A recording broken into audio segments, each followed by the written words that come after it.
యేసు ప్రభు వారి సిలువలో సమస్త మానవాళి పాపాలని మీద వేసేసుకున్నాడు. అందుకే యోహాను భక్తుడు చూసి అంటున్నాడు కదా, ఇదిగో లోక పాపములు మోసుకొని పోవు దేవుని గొర్రె పిల్ల.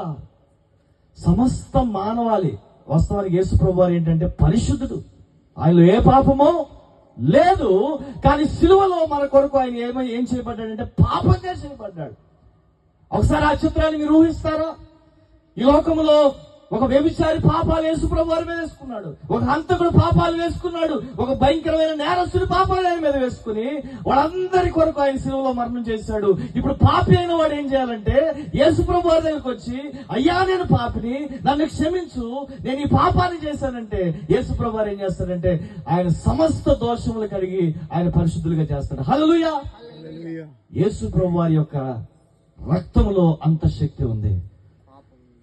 పాపములు కడిగే శక్తి ఎంత ఘోర పాపినైనా పరిశుద్ధుడిగా చేయగలదు.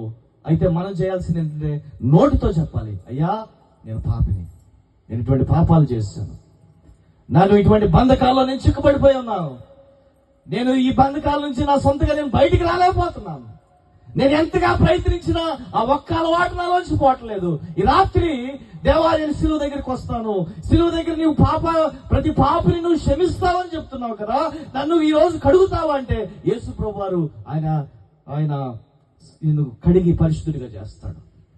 ఏమని ఒక విషయాన్ని జ్ఞాపకం చేస్తాను, ఎలాంటి వ్యక్తి అయినా లోకంలో బతికిన వాళ్ళు అందరూ కూడా ఏమైపోవాలంటే చనిపోవాల్సిందే ఏదో ఒక రోజు.